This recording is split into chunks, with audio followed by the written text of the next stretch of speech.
sou a Rose, da Match IT, e hoje o tema da conversa é curva de amadurecimento para inovar.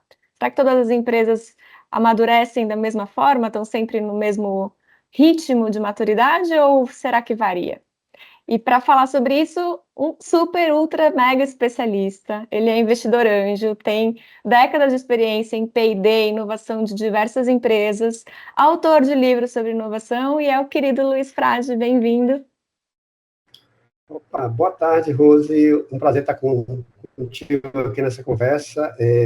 Pouco menos aí desse monte de coisa que você falou, mas assim, a gente tem um pouquinho de experiência na área de inovação, P&D, propriedade intelectual, na Eletronorte, na Eletrobras, na ANPEI também, que é a Associação de Empresas Inovadoras, em vários comitês, vários conselhos aí, e mais recentemente, duas atividades novas, né? Uma delas é investimento anjo, estou aí nessa jornada já há quase 5 anos, né, com 8 startups investidas, mais um pool de 10 e mais algumas no pipeline aí.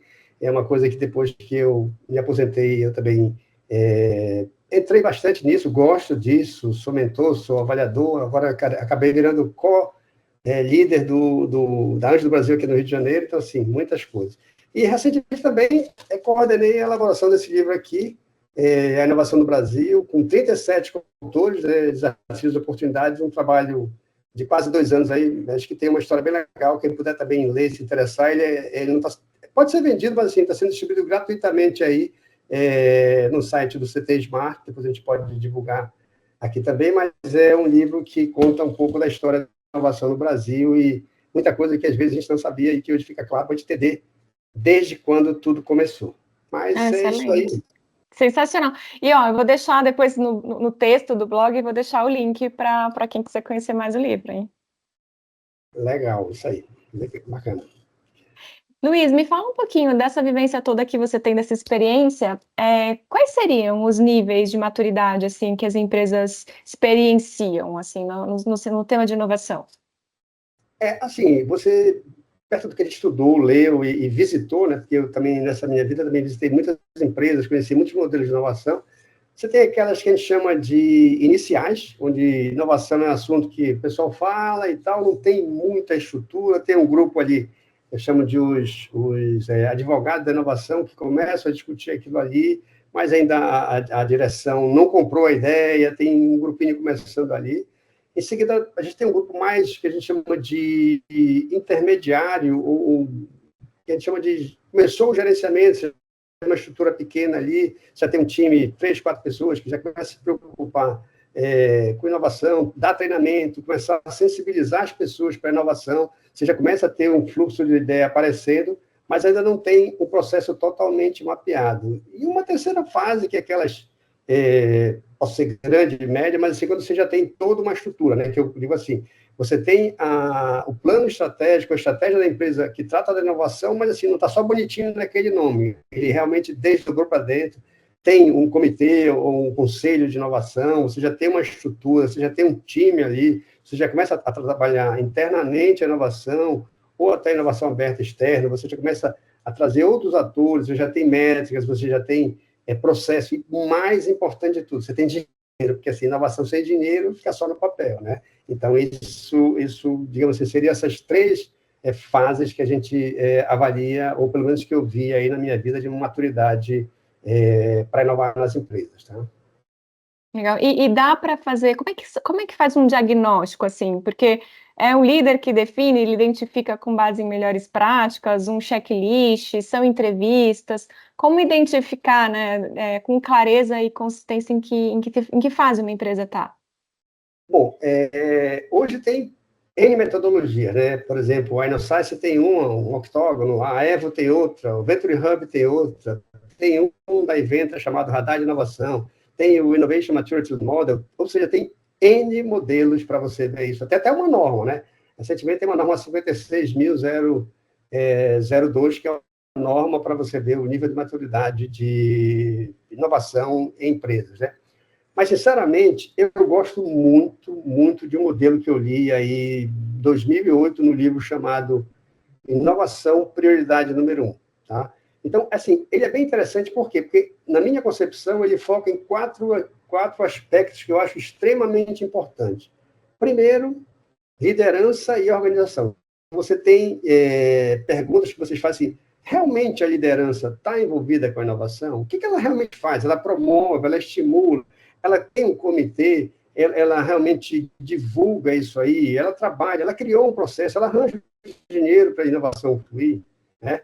Um segundo grande aspecto é assim, você tem uma estrutura formal, ou seja, você tem ferramentas, você tem um processo estabelecido, você tem um dono daquele processo, você tem o que o processo faz, o que ele recebe, o que ele entrega, você tem uma forma de geração de ideias interna ou externa, como é que você coleta isso, como é que você trata, como é que você vê o funil, né? Então, esse seria um segundo fator. Um terceiro fator são as pessoas. As pessoas estão preparadas para inovar, para tratar a inovação, ou a inovação vai ser aquele chato que vai ficar perguntando as coisas, vai querer colocar alguma coisa, mudar meu processo e tal. Então, essas pessoas estão preparadas. Você deu um treinamento, você explicou a inovação, né?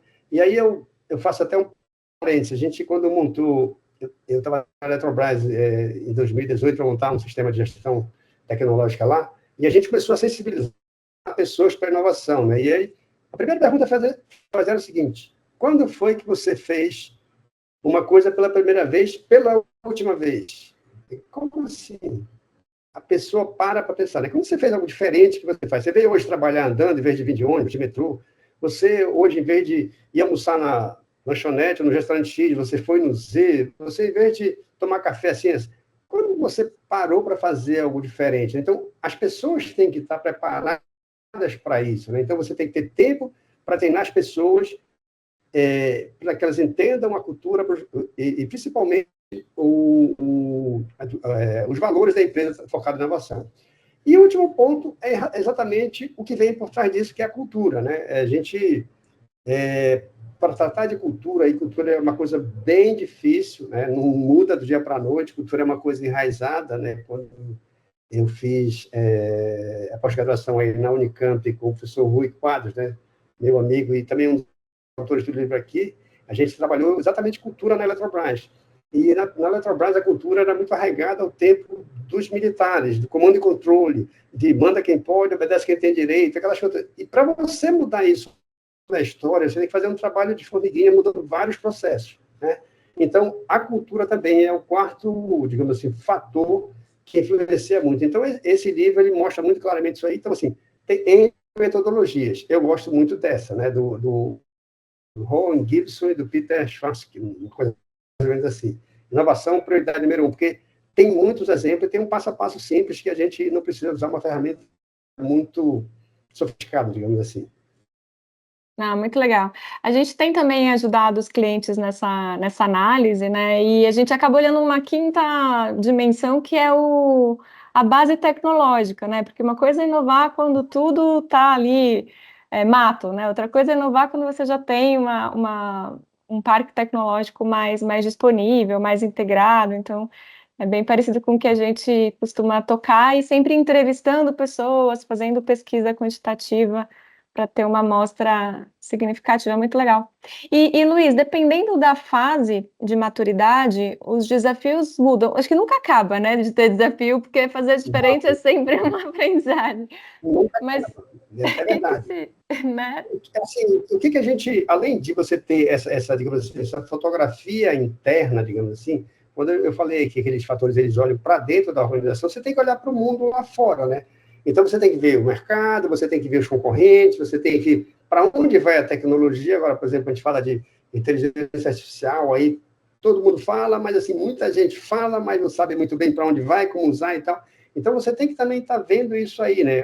Não, vamos fazer inteligência artificial porque está todo mundo falando. Não, vamos ver onde ela se encaixa aqui, para que serve. Então, você tem que olhar para dentro, né? A estratégia, os planos, a estrutura, as pessoas, as métricas, recursos, que é a parte interna, né? Eu olhando para o meu umbigo, assim, para a minha organização. E aí eu olho meus concorrentes. Olha, eu sou uma empresa X, meu concorrente está fazendo isso, está tendo o mercado está se abrindo daquela forma, o momento do mundo é outro, então isso também influencia muito. O cliente está demandando outras coisas que no passado não tinha, então eu preciso olhar tudo isso aí para levar em consideração na hora que eu quero levar, fortalecer ou até pivotar o modelo de inovação da minha organização, né? Tem alguns casos que eu acho interessante, né? Vou te dar dois exemplos que eu gosto muito aqui, né? Por exemplo, em 2003, a gente montou uma estrutura na Eletronorte de P&D Inovação, eficiência energética, e a gente saiu para ver vários concorrentes, vários parceiros. Aí levamos um evento em Belém, levamos a Petrobras, levamos o CPQD, levamos a Universidade, o USP, levamos alguns fabricantes. E a gente levou uma empresa pequenina, mas bem interessante, chamada Brasilata.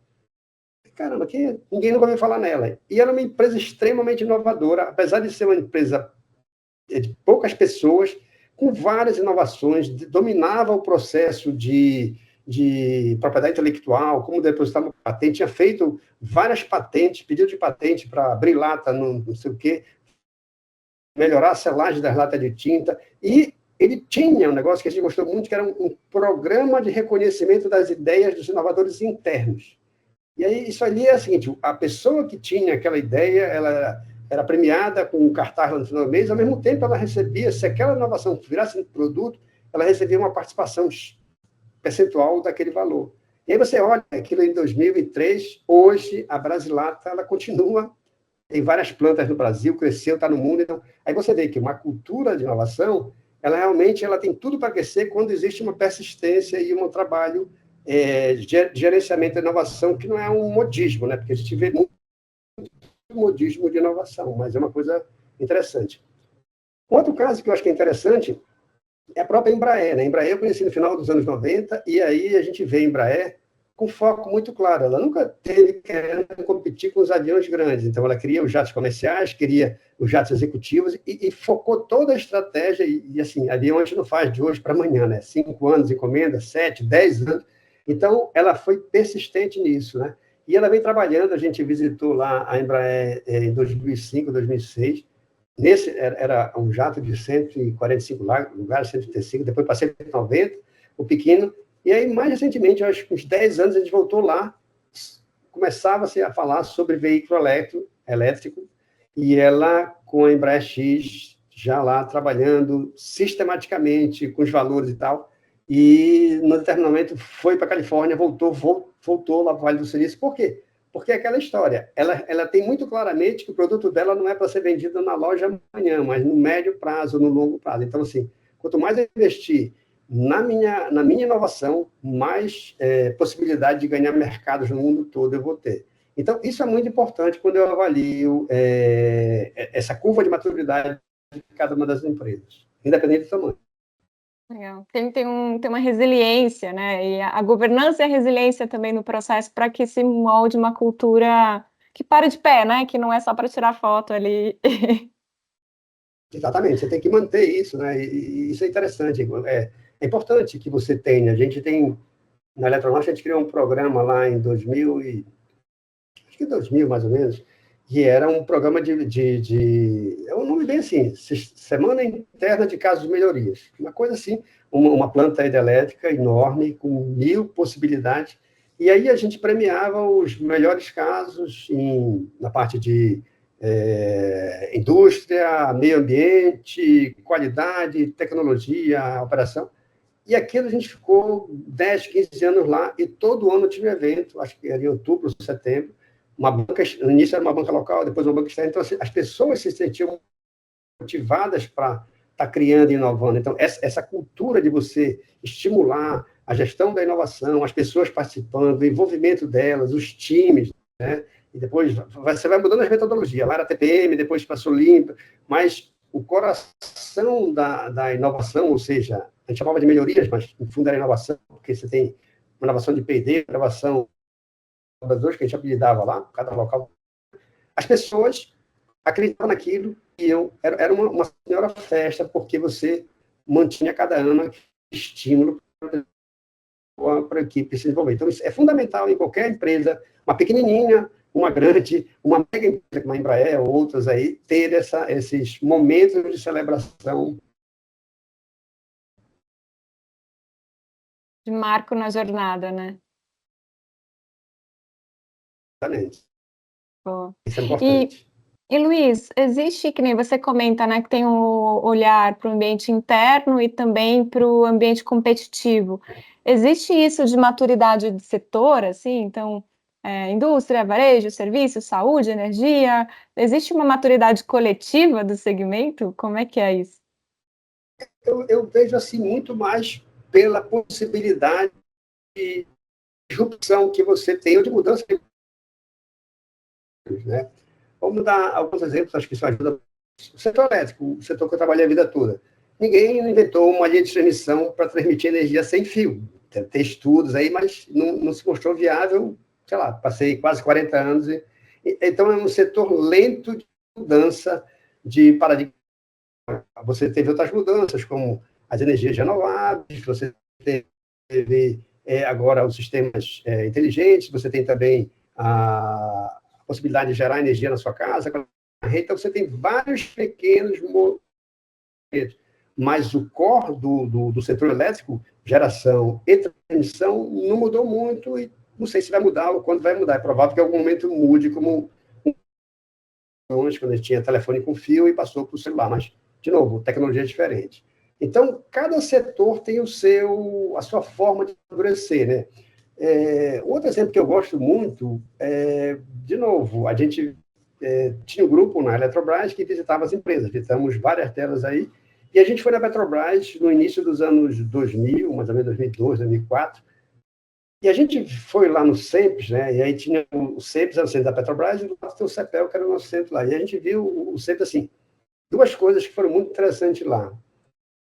O nosso foco agora, há mais ou menos 20 e poucos anos atrás, exploração de óleo em águas profundas. Isso era um foco muito claro, né? Então, assim, eles estavam lá há 20 e poucos anos atrás, eu não tinha esse negócio do pré-sal ainda, né? Mas eles já tinham um foco muito definido, né? Porque, assim, a forma de explorar em 3, 4 mil metros era dominada, mas 7 mil metros não. Então, eles concentraram o foco naquele segmento lá e acaba que um dos grandes diferenciais da Petrobras, mesmo sendo estatal, foi manter o foco constante nisso aí, de um processo que é longo e que de resultado no médio prazo. Então, assim, os setores que são mais, vou chamar assim, mais lentos para mudar a tecnologia, você tem que persistir mais. Por outro lado, setores que você, hoje em dia, faz tudo com celular, esses são muito mais rápidos, então assim, você tem que estar muito mais atento à tecnologia e à inovação, porque no piscar de olhos o seu concorrente te mata, né? Porque tem várias coisas surgindo, né? E a gente vê aí do dia para a noite, ou o concorrente compra o principal compra o concorrente, ou então o concorrente supera ele, porque setores como o próprio setor que são mais comuns, assim, serviços, por exemplo, né? Muita Varejo coisa, também é uma loucura, né? também uma loucura. Então, isso muda muito rápido, né? Então, você tem inovação em. Então, depende do segmento, no meu ponto de vista. Luiz, tem alguma recomendação em relação ao timing, assim, a partir de um diagnóstico, um assessment da própria maturidade, dá para acelerar a curva com algum tipo de ação, ou não é recomendável, porque cada coisa tem seu tempo? Dá para contar com incentivo para isso? Como é que você vê a coisa do timing? Eu muito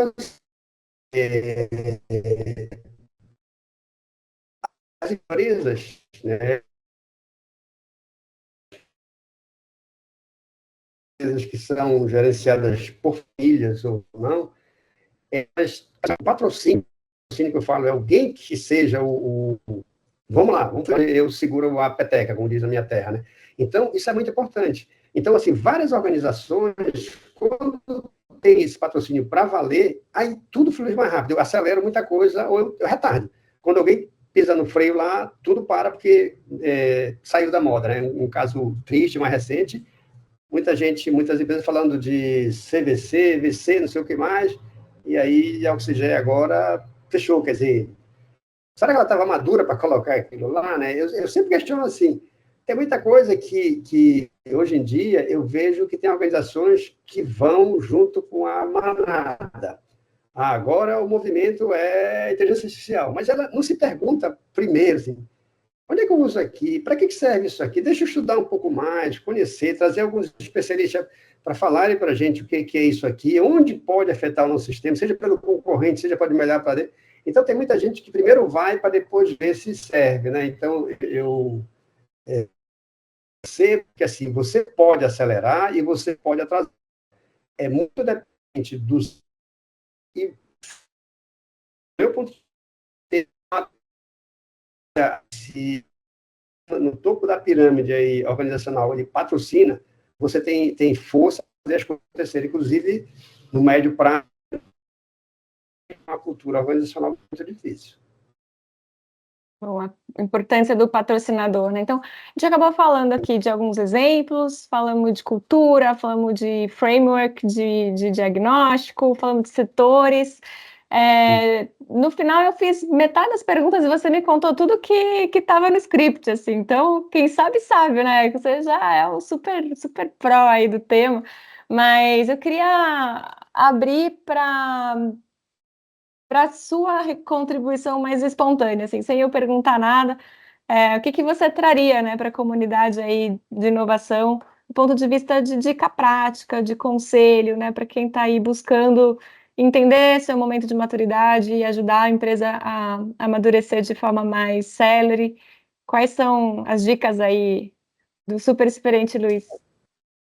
Não, assim, por incrível que pareça, hoje tem N metodologias, né? Tem Design Thinking, Scrum, Agile, Lean, TPM, blá, blá, blá. Você pega aí um livro para cada um, ou vários livros para cada um querendo colocar o seu modelo, né? Aí você vai ler o modelo, aí, caramba, isso aqui é muito parecido com isso. Aí você vai ler outro muito parecido com isso. Eu gosto muito de uma coisa, não, esse cara é ultrapassado, chamado matriz SWOT. Matriz SWOT, para mim, ela é uma base que serve para qualquer coisa que eu queira fazer como framework de inovação e de muito mais coisas. Quando eu vejo as minhas forças, as minhas fraquezas, que são coisas internas, né? E quando eu vejo as oportunidades ou ameaças que são internas, eu posso, a partir daí, com o trabalho bem feito, com várias pessoas, com líderes, com pessoas influentes na organização, eu posso começar a mapear tudo.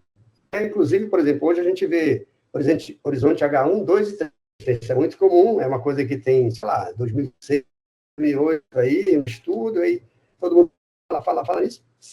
As oportunidades estão ali, né? Se você estuda a mesma oportunidade, se você segmentar ali, você vai dizer, isso aqui está extremamente alinhado com o que eu faço hoje, posso melhorar, isso aqui é muito próximo, eu posso alavancar, isso aqui não está no meu core business, mas eu posso não entrar nisso. Então, o H1 e o H3 também estaria muito próximo ali, entendeu? É uma coisa que, assim, a gente vai criando, e eu entendo perfeitamente que cada consultor tem o seu trabalho para fazer aí, pega a sua metodologia, testa, dá um apelido bonito, dá uma metodologia nova, faz parte do jogo. Mas ferramentas, às vezes, mais simples, elas podem te dar resultados muito bons, né? Então, é isso que era uma coisa que eu acho legal, né? E aí, assim, por exemplo, voltando a mais vou te contar um caso que eu gosto muito, assim, porque mostra um negócio chamado resiliência ao longo do tempo, né? Eu conheci a VEG, né? A VEG em mais ou menos uns, sei lá, uns 25 anos. E quando você conhece a história da VEG, né, você vê que são duas pessoas formam uma empresa teoricamente familiar, e é familiar, e aí vocês veem todo o trabalho que foi feito, né? A empresa é de 61, é praticamente quase da minha idade aí, mas você vê assim, como é que vai a tecnologia numa empresa dessa? Então, assim, eles começaram com treinamento, depois motores, depois focaram nos processos, e é um processo lento. Em 78, somente, eles criam um programa chamado PDT, que é Desenvolvimento Tecnológico. Depois eles fazem uma expansão global, nacional, começam a criar unidade de negócio. Então, assim, a cada momento eles vão evoluindo, pisando no pé, olhando o que tem fora e tal. E aí, assim, chega um momento que, assim, ó, o Brasil já posso colocar para fora. Então, já fiz muito aqui no Brasil, começa a colocar um pé na América do Sul, depois no México, e assim por diante, até que chega no final do ano 2000 e a empresa é uma empresa global. Então, assim, o que eu noto? Que, assim, ele tem alguns dados exagerados, mas eu acho que você, quando a empresa resiliente e de grande... você tem um que você vai crescendo sistematicamente, você tem que ter esse cuidado. Porque se você não tiver esse cuidado, acontece que você pode entrar num modismo e você perde tudo que você fez para trás. Então, quando você vai amadurecendo, fase por fase, melhorando, um passo de cada vez, mas pisando mais assim, organizado, você fica muito mais consistente. Né? Eu estava conversando com o time lá, a gente teve a oportunidade de né, e gestores do Brasil e tal. A posição deles assim, ó, hoje em dia, eles compram no exterior, mas eles levam de 2 a 3 anos para entender a cultura, para fazer qualquer mexida. Não chega assim, não, chegar hoje vai ser meu comando. Não, não. Eles tentam entender, ele está falando na Turquia, então, na China ou em algum local, onde empresa, eles compram a empresa mesmo, e aí eles levam 2, 3 anos para tentar entender. Porque eles falam o seguinte, ó, se eu mexer na cultura de uma coisa que eu corro o risco de me perder. Pô, então, eu tenho que, digamos assim, entrar na tentar com os dele, para que depois eles venham. Então, a gente percebe que que muitas você falou antes, para poder, digamos assim, amadurecer na inovação, ela tem que exatamente identificar das coisas. Por exemplo, o que ela tem forte e boa para dentro? O que eu tenho? Meu time de TI é bom? Meu time de marketing é bom? Meu time de vendas é bom? Então, assim, o que eu tenho de melhor? Estudar exatamente o que eu sou bom para fazer. Então, é isso que... Voltando para o SWOT lá, né? As forças, né? O que eu faço bem, o que eu sou bom em fazer, né? Então, aquilo ali é muito importante. E o que eu não sou bom? Ah, não sou bom nisso, naquilo, naquilo. Eu sou ruim em design, eu sou ruim em pós-venda, UX, que eles chamam de experiência do cliente. Pô, vamos treinar, capacitar isso aqui. Então, isso aqui eu preciso melhorar. Então, aí eu já trabalho em duas coisas que eu sou bom, eu vou continuar sendo aprimorando, e o que eu sou. O que eu sou ruim, eu vou tentar diminuir esses gaps aí. Quando eu preparei a minha organização para dentro, né, assim, dos muros para dentro, né, eu também olho, olha, o que tem lá fora que eu posso, com essas capacidades que eu tenho aqui, abocanhar que não são minhas hoje, né? Quem são meus ameaças? Eles vão, daqui a pouco, acabar com o meu eu vou colocar a inteligência artificial lá e me tirar do negócio. Então, isso porque, assim, coisas simples, resultados maravilhosos, desde que muito feita, muito orquestrada, planejada e com pessoas realmente, assim, olhar a empresa, e não coisa criativa, né? Eu verifico, assim, né? De novo, hoje tem consultor para tudo. Então, o consultor vem para fazer um trabalho. E muitas vezes ele acaba fazendo o trabalho que você diz que você faz. E ele coloca no papel. Então, assim, eles relegam isso e tem muitas ferramentas que podem ajudar, mas é muito importante fortalecer o time interno e dar oportunidade para as pessoas falarem, né? Tem histórias fantásticas aí. Vou contar uma, pode estar dando uma olhada aqui, onde tinha um processo, não sei se foi na Colgate, algum local, que passava uma caixa de pasta de dente e não colocava o tubo dentro dela. É um clássico aí de algum livro aí, que eu não vou lembrar o nome agora. E aí trouxeram vários consultores, peso, não sei o que mais, até que perguntaram para um técnico que estava tudo dizendo, como é que resolve fazer isso? Coloca o ventilador aqui. Aquela que não tiver nada, ele vai soprar. Uma coisa simples e acaba resolvendo um problema que às vezes você gastou milhões, né? Então, da mesma forma, por exemplo, a NASA gastou milhões para fazer uma caneta que escrevia no espaço. Os russos usavam lápis. Simples assim. Então, assim, às vezes a gente tenta complicar coisa que é simples, né? Então, acha que mais e mais tecnologia, e às vezes mais e mais conhecimento ajuda a resolver coisas que a gente acha que faz muito dinheiro. Muito bom. É um SWOT e um PDCA salva muita vida, né? E o Eu lápis. sou. Então, assim, são coisas simples que às vezes a gente não precisa estar complicando demais a vida, a nossa vida nas empresas, a vida das empresas, e pode testar coisas simples que eu acho que podem ter resultados bem interessantes. Sensacional. E aquela coisa de sempre tentar fazer alguma coisa nova hoje, né? Então, mudar um pouquinho da rotina a cada dia faz bem. Pois é, né? A gente, isso é uma coisa assim, parece tão simples, mas que a gente na nossa vida pessoal não faz. Né? E quando a gente não faz na vida pessoal, levar para o trabalho é mais difícil ainda, né? Quando a gente olha a história da Google, né, que tem lá aqueles modelos de 70% no projeto core, 20% no adjacente, 10% eu faço o que eu quiser.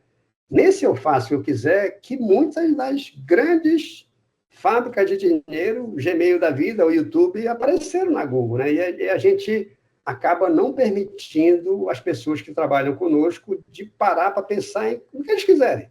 Né? A gente fica lá, não, isso, faz isso, faz aquilo, e acaba assim, não faz nada agora, pensa alguma coisa que tu acha que seria bom para a nossa empresa. As pessoas vêm com ideias maravilhosas, e a gente, caramba, nunca pensei nisso. Por quê? Porque eu não paro para pensar, né? Qual foi a última vez que você fez algo pela primeira vez? Essa é a pergunta que a gente tem que fazer todo dia antes de chegar no trabalho. Essa é para dormir pensando hoje ainda. Muita gente tá assistindo, já pegou um lápis para tentar escrever qual vai ser o do dia. Luiz, é um grande prazer, uma grande honra construir as coisas aí ao seu lado e contando com a sua sapiência e generosidade. Então, só te agradecer mais uma vez pela contribuição, pela generosidade e, enfim, que muitas pessoas possam ter a oportunidade de te ouvir, assim como a gente tem, e aprender aí contigo para dar um pulinho e ficar um pouquinho melhor. Muito obrigada. Obrigado, Rose, sucesso aí para você, para todos que estão conosco aqui. Então, sim, inovação é uma coisa assim apaixonante. E aí, todo mundo, para fazer uma boa gestão da inovação, trabalhar com ela, tem que se apaixonar, porque realmente é algo muito interessante. Obrigado, tá? Eu que agradeço. Tamo junto. Essa conversa continua. Até a próxima. Tchau, tchau.